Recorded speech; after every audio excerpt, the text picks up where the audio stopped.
안녕하세요. 뉴스와 사람들입니다. 제대로 된 거수경례나 부대 열중샤를 단 한 번도 제대로 하지 못했던 윤석열 내란 수계가 가고 진짜 군통수권자인 이재명 대통령의 첫 국군의 날 행사가 있었습니다. 국군의 전통과 명예를 상징하는 대한민국 통합기수단입니다. 국군의 위용을 상징하는 해군 해병대 의장대입니다. 바로 대한민국의 영공을 수호하는 자랑스러운 정예 공군입니다.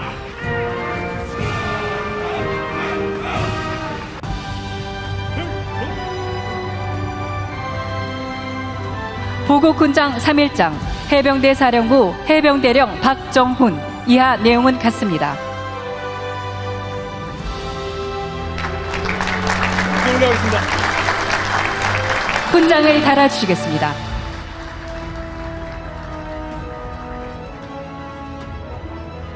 수상자는 자리로 복귀하시겠습니다. 이재명 대통령의 국군의 날 연설은 그야말로 압권이었습니다. 무엇보다도 국군의 뿌리는 광복군임을 명확히 했고 그만큼 명예로운 국군인 것인데 윤석열 내란 수계로 인해 치명타를 입었고 다시 국민들에게 신뢰받는 국군이 되기 위해 엄청난 노력을 해야 한다. 그리고 국군 통수권자로서 자주 국방을 현실로 만들기 위해 3가지 약속을 하겠다고 밝혔습니다. 충성 균점사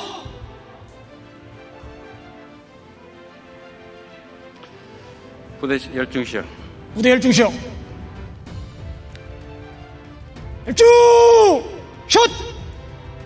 자랑스러운 국군 장병 여러분, 오늘은 77번째 국군의 날이지만 우리 군의 역사는 그 이전부터 시작되었습니다.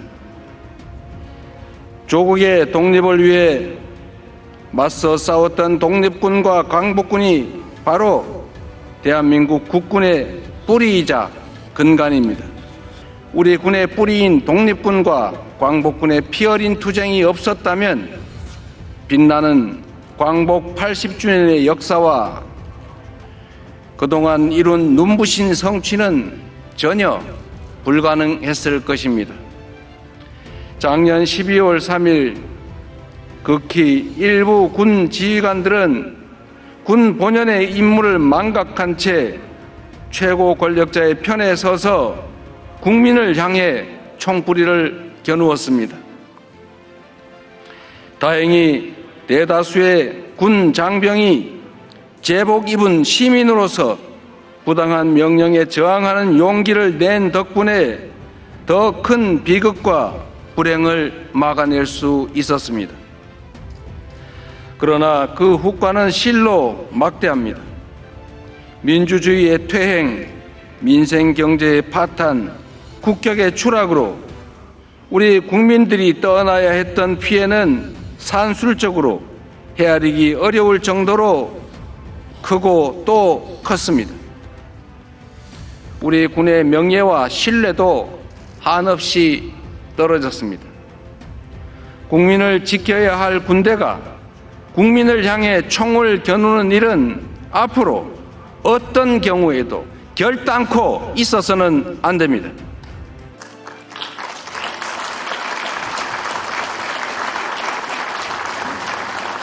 군이 하루속히 국민적 신뢰를 회복하고 본연의 임무와 역할을 제대로 수행해야 합니다.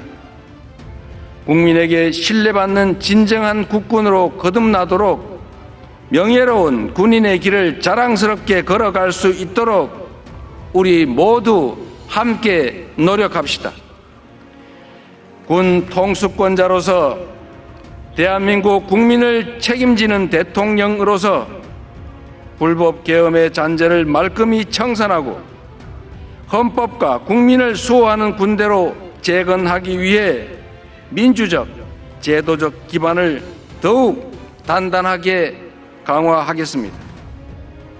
우리 군이 민주공화국의 군대이자 국민의 군대로서 새롭게 태어나는 길에 적극 동참해 주시기를 바랍니다.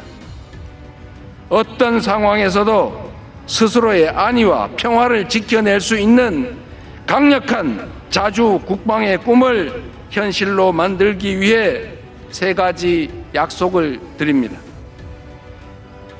첫째, 우리 국군을 미래 전장을 주도하고 반드시 승리하는 스마트 정예 강군으로 재편하겠습니다. 둘째, 방위산업을 적극 육성하여 국방력 강화와 경제 발전이라는 2마리 토끼를 동시에 잡겠습니다. 셋째, 군 장병들의 처우를 개선하고 사기를 높이겠습니다. 자랑스러운 국군 장병 여러분, 우리가 지켜야 할 나라의 근본은 바로 국민입니다. 군인에게 있어 최고의 덕목이자 가치인 명예도 바로 국민의 신뢰에서 나오는 것입니다.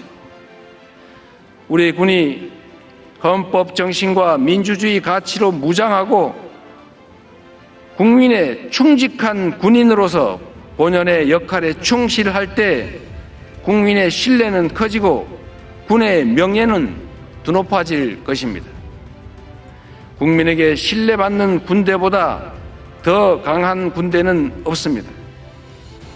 국민에 의한, 국민을 위한 참다운 국민의 군대가 될 때 우리 군은 더욱 압도적인 힘을 갖추게 될 것입니다. 권력이 아니라 국민을 지키는 데 전력을 다하고 국민의 뜻에 따라 나라의 평화와 번영을 지키는 정예 강병으로 거듭납시다. 국군 장병 여러분의 헌신과 희생이 명예와 자부심으로 찬란하게 빛날 수 있도록 최선을 다하겠습니다. 대한민국 국군 장병 여러분을 믿습니다. 여러분이 있어서 든든합니다. 감사합니다. 자, 이러니 내란 종식을 위한 안규백 국방부 장관의 역할이 매우 중요한 것인데 김어준의 겸손은 힘들다 뉴스공장을 보면 보통 심각한 것이 아니다 이거지요. 증인이 나가기만 하면 증인들만 공격한다는 거예요. 이 방청객에 있는 사람들이. 그래가지고 증인이 불안해가지고 나올 수가 없게 만들어요. 공정한 재판이 공정한 재판이 아니라 작전이에요. 그런데다가 우리가 나도 사실 이런 사건을 많이 해봤는데 제보자 내지는 고발한 사람들 익명을 썼는 경우가 있어요. 그렇죠. 자기가 특정이 되면 위험하니까. 그치. 그럼 거기다가 이제 익명이라고 써놓고 가짜 가명으로 해놓고 뭐 노영이면 노영이 가명 이렇게 딱 써놔요. 그쵸. 근데 우리가 제일 중요한 건 제보자가 이걸 했으니까 제보자만이 먼저 들어봐야 되잖아.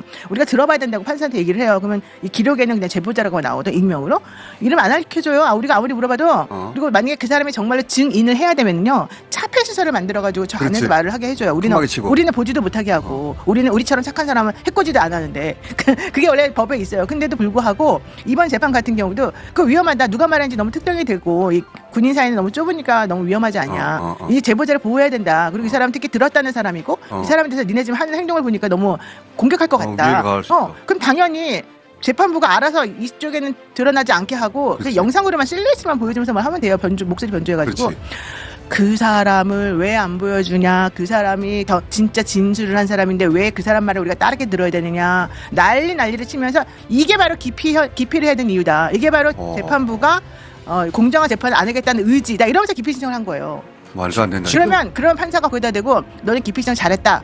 이러면 안 되고. 그렇지. 이건 말도 안 되는 거라고 바로 그거 해야지. 잘라야지. 먼저 간이 기각을 시켜줘야 되는 건데 네. 아 그래 니네 잘했네 알았어 내가 그러면 좀 시간을 두고 생각해 볼게 일단 끝 재판 안 해 이러고서 한 1, 2주를 있다가 나중에 가서 딱 한다는 말이 이래요.